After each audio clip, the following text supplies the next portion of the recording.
For the last 5 years, we've been traveling full-time, and we've made every mistake in the book as we've traveled to over 100 countries. We've also learned a few things from all of those mistakes. So today we're going to share with you 20 of the biggest mistakes we see as we travel abroad. So let's go. We're John and Bev, and we are the Retirement Travelers. Before we get started, if you're wondering where we are as we travel, we keep our Instagram updated to our current location, so follow along with us there. We also have a website and a newsletter. The first travel mistake many people make is not searching for business class tickets for long-haul flights. Recently, we shared our method and our strategy for nabbing these bargains. We don't want to repeat this again, so we'll leave a link in the description below and you can watch it next. But our advice is to search for these and go the extra mile to find them, because nothing beats a lie-flat seat on a long-haul flight. Next up is another big flight bargain that many people make a mistake and overlook as they plan a trip abroad, and that is adding a layover to their reservation. Now, how this works is that there are about 26 different airlines that allow free stopovers in their hub cities. So, if you have a connecting flight in their hub, you can arrange to stay in that city. You'll still have hotel expenses and food, but you've only paid for one ticket and you get 2 cities or 2 countries for the price of one. So let's say you're traveling to Europe. We counted 8 airlines that give you the option of booking a long layover. So if you're flying to Spain from the US and you see a great flight on TAP Airlines, you can book a stop in Portugal in either Lisbon or Porto for free for up to 10 days. We see this all over the world, and like we said, we know of 26 airlines that have this option. We'll leave a link to this list in the description below. Now, this is a great way to see 2 countries for the price of one. Every world traveler should know about this offer, and if you travel a lot and you're not taking advantage of this, you're missing out. This is another item that we see people avoid, public transportation, because it's outside of their comfort zone. In the 100 countries we've traveled to, if they have a metro or subway, we've been on it. We've ridden subways in Santiago, Paris, New Delhi, Bangkok, Mexico City, Panama City, Sydney, Milan, Athens. I mean, the list goes on and on. You know, metros are a great way to avoid traffic and the high cost of taxis and Ubers. You know, they're always easy to navigate, and locals will help you if you ask. Many metros are cashless, meaning you can scan in with your credit card or phone. And the best part is that Google and Apple Maps incorporate the directions into their navigation. Now, usually we know the time of the next train, which platform to take, how many stops we'll have, and which exit to take. It's easy peasy and a big mistake if you skip them. This is another mistake many people make, and we get it. When John was still working, traveling on the weekends was the norm. But in retirement, there's very little reason to leave on a Friday or a Saturday. You should leave midweek. Tuesday or Wednesday is basically the cheapest day of the week for airline tickets. And by being in a city over the weekend, you can take advantage of festivals and events that only happen on the weekends, like farmers markets and parades. Next on the list is pre-purchasing tickets to museums and venues before you leave home. You know, if you're in a big tourist area or if you're visiting during the high season, you might miss out on the most important sites on your list. Imagine going to Paris and not being able to go up the Eiffel Tower, or visiting Amsterdam and not being able to walk through the Anne Frank Museum. Now, when you buy online, you simply show the ticket on your phone and you bypass the very long line of people hoping to get a ticket. And we've made this mistake a few times and we've learned our lesson. Being turned away is a very sad occasion when you had your heart set on seeing something that was important to your journey. Now, if you plan to visit a venue that sells tickets, assume that they will sell out. Okay, this one sounds a bit crazy, but hear us out. When we were researching a city, we oftentimes learn of a venue or an experience that sounds too touristy or just a little hokey. When we started traveling full-time, our first inclination was to avoid them. But since we've been creating travel guides, we've come to appreciate these experiences and the charm they offer. Now let us give you a couple of examples. Now the first one that comes to mind is in Vietnam, the water puppets. Yes, it was a different type of show, but we learned that it was a centuries-old tradition, and while it appeals to children, it was impressive to watch. We learned that sometimes things may seem silly on the outside, but it's part of the culture of the country, and you should just approach it with a new respect and let your guard down and enjoy. That's right. Now, another one is a famous thermal bathhouse in Budapest. Now, it was built in 1913, and the architecture was just simply beautiful. Has 15 indoor baths and 3 grand ones outside. It's the largest bath spa in Europe. Now, we were there in the fall when the air was a little chilly and the water was warm. It was just a lovely experience, and while it might not appeal to everyone, it made our visit to Budapest very memorable. After all, Budapest is called the City of Spas. When you don't educate yourself on the scams, you're likely to fall victim to them. Now, we did a video about European scams not long ago, so check it out. The truth is, there are scams going on all the time. They're usually just people who approach you and try to sell you something or trick you. Now, if you know it's a scam, you can wave it off without issue.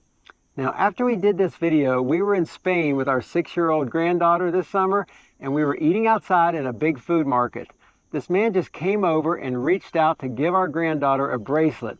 Now, we both immediately screamed no and covered her with our arms. We knew that he was trying to get her to take it, and we knew that if she took it, he pretty much would refuse to take it back without a payment. The truth is, if you know about scams, you won't fall victim to them. So watch our video or do a Google search for others. This is a very complicated process to master, or so we thought, until we learned pretty much the best way to hack our points for the biggest bang. We did a video about our travel credit card in our travel school series, and in it we told about the Chase Sapphire Reserve and how we move our points from there into the World of Hyatt account. Now, we've been able to reach the top tier of their loyalty program. We stay several months at Hyatt every year for free. We get free upgrades, we get free breakfast, and all of this is because we use our points from our Chase Reserve card. Now, there are many other ways to hack your points, and there is a mountain of information out there. But take time to master a trick or two. It can really pay off. This is probably one of our top 3 pet peeves of travel, and that is when people limit their experiences to the places they've had friends travel to or places that they're familiar with, places like Santorini, Rome, or Venice. What happens is that millions of people have the same thought, and they arrive to discover that the town is being overrun with tourists. The people who live there are frustrated that their neighborhoods have changed, and they become indifferent to visitors. For travelers to see these hot spots in the world, they leave with a feeling of dissatisfaction because it's not really the experience they wanted. Yeah, what we wish more people would do, especially our fellow Americans, is realize that there are many more equally fantastic cities and landmarks to see in the world. We oftentimes let Madison Avenue set the standard for a great vacation instead of trusting ourselves to create a grand journey of our own. We can think of many underrated destinations that we'd recommend, including the Baltic countries, the Balkan countries, and tons of mid-sized cities around the world. If you're already planning a trip abroad, you have everything it takes, and that's an adventurous heart, to have a great experience somewhere that isn't so crowded. One of the biggest changes we've seen over the last 5 years is the switch from a cash society to a digital one. No longer do we waste time at a destination converting our money the same as we used to. We carry very little local currency. Of course, there are exceptions. Now, we have saved our credit card to our phones, and we utilize Apple Pay for most everything. We've set up digital sites like Uber so that we don't have to haggle over taxi fees. We pay for public transportation with our phones. Last year, our credit card number was stolen when we were in Europe, and we were forced to cancel it. The agent assured us that she could update our Apple Pay on the phone, and within minutes, boom, she did. Now, we went through 14 countries without ever pulling out a credit card. We've made it a habit to pay for everything this way. The other thing that it does for us is it keeps our wallet out of sight and keeps us from being a bigger target for scammers. Most everyone in the world walks around with their phone in their hand, and we are surprised that more people haven't opted to use this choice. I mean, it's easy, safe, and very efficient. There are a couple of ATM mistakes, and the first one is using your credit card to withdraw cash. If you do this, everything that you've charged prior will now come due with a higher interest rate. Cash withdrawals are considered cash advances, and they retroactively affect everything you've carried on your card. Our advice is to only use debit cards for cash withdrawals and also pay off your credit card each month so you never pay interest. Another mistake that many people make is using ATMs located in the tourist areas. These notoriously have a bad exchange rate. You will pay much less if you use an ATM located at a bank, in a neighborhood, or in a business district. This brings us to another big no-no when you travel. Don't carry or bring a big binder of paper tickets and maps. I'm still surprised that people hang on to this very antiquated method. Now, we've been abroad for 3 years now, and we go to lots of museums and take lots of excursions, and never have we been required to present a paper ticket for anything. We've never needed one for a flight or a ferry. Everyone just scans your phone. We have a video on how to organize our travels, so check it out if you're struggling with letting go of your binder. Not knowing how your phone plan works is a big mistake many people make when they travel. We've used various carriers over the years, but what we know now is that if you travel out of the country often, you should consider Google Fi as your carrier because international coverage is included at no extra charge. Of course, we have a video on this one too. Of course we do. Now, because we're gone for more than 3 months at a time, our data reaches the 3-month limit with Google Fi, and we must add data coverage with Airline. But again, all of this is included in the video. Now, many phones are getting away from physical SIM cards, and knowing how to add eSIMs to these on the fly when you travel can be a little tricky, so figure out what you're doing before you go. Now, we have an affiliate relationship with Airline, and we'll leave the link to it below. If you follow along with us, you know we advocate for only packing a week's worth of clothes and washing as you go. If you're gone for a month, you wash and wear. I mean, many cities have laundry services, and if all else fails, you can wash in the sink. The biggest reason we advocate for packing light is because you just don't need a bunch of stuff. You don't need 3 pairs of shoes. You don't need lots of clothes. You just don't. You're there to have a great time, to see wonderful things, and traveling with more stuff than you need will only slow you down. It'll be a burden to you, and it will interfere with your experience. So just don't do it. I get that most women want a nice dress to wear to dinner, but you don't need 3 of them. You can re-wear yours. I travel with only 1 dress in my pack. If we're getting on a cruise that's over 20 days, we might buy an extra dress or John an extra shirt, but overall, we're much happier when we carry our packs without effort. Living our lives with this minimalist attitude is so freeing, and it increases our joy as we go. This is another one similar to packing, but it's something that we see often. Now, as we said, we pack light, and we see so many people who fret about what they should wear in certain countries. Now, for the most part, the world wears the same type of clothes, so dress for comfort, not to impress. Now, we have to giggle when we see tourists dress for safari to ride in the back of a Jeep, and when we see elephant pants on people in India because they think that is the way that locals dress. Now, when we traveled to South America, we were told that we couldn't wear shorts, but this was not true. Most people do wear jeans, but they couldn't care less that we had on shorts. I didn't need a long skirt in India, and I didn't even need to wear long pants all of the time. Our goal is not to offend, but dressing like a local isn't necessary. They know you're a tourist, so dress for comfort. If we saw an Indian woman walking on the sidewalk in America in her beautiful sari, we would never think she wasn't dressed right. We'd accept the fact that she has a different culture, and we'd not think twice about it. Same goes for them in their country. This is a good one, and many seniors just can't let go of the fact that they don't need to join a paid tour to make a 2-week trip. You might find it easier, but it also confines you to someone else's schedule. Many people have told us that they just don't feel confident traveling without a guide, but these are the same people who wouldn't have any problem going on a 2-week trip across the states. The only difference between traveling to Toledo, Ohio and Toledo, Spain is that one is in your own country and one isn't. The process is the same, and these days with all the translation apps available, the language barrier hardly exists.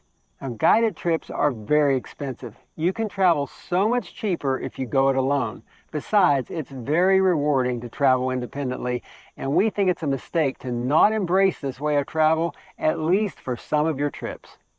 Another mistake we see people make is that they think they must eat 3 meals a day when they travel. We found that 2 meals plus snacks is the perfect plan for us. In many countries, eating meals in restaurants is considered a social experience, so there's no pressure to hurry the meal. For us, we live in hotels and we're eating to survive, not necessarily to enjoy each other's company. We see each other all the time. It's simply to eat, right? That's right. As you can imagine, eating out every meal can be very time-consuming in this type of culture. And if we sat for 3 meals a day, we'd have no time for anything, and we'd simply eat too much. Even when we were on a cruise, we skip breakfast. Now, while we're on food, we see many people make a mistake by not eating street food. We were just in Mexico, and the tacos and other items are great on the street. And when we were in Vietnam, we passed so many women who were setting up a pot in the street to make soup. Now, these items are cooked just right, on the spot with fresh ingredients, so pull up a milk crate and order a bowl. You will love it, and you will appreciate it so much more than if you were in a restaurant. Another tip we have is to get off the beaten path and find restaurants in neighborhoods where people live and not just in the tourist zones. The price is usually a bargain and the food is better. We can't tell you how many times we've stumbled upon a great restaurant packed with locals when we walk into these areas where real people live. It's our favorite afternoon stroll to walk neighborhoods. My mind immediately runs back to The Hague or Buenos Aires or Belgrade. Those were all great evening strolls and the restaurants were wonderful. This is a big mistake that we've learned the hard way. We have gotten frustrated at times, it's possible, over things that we cannot change or mistakes that we've made that we cannot change. Okay, it is always best just to keep your cool and remember that things happen and just roll with the punches. You know, you'll have a better trip if you keep the adage, we don't cry over spilled milk. Now, it's been our family mantra for so long, and we say it to ourselves all the time. We just can't get upset when the airline security takes our items, and we can't get upset when our credit card gets stolen. We simply keep our cool and soldier on. We hope these issues challenge you to think differently about your next big trip. And don't forget, we have links below that can help you with some of these items, and we'll see you next time. Be sure to hit subscribe and follow along on our retirement journey around the world.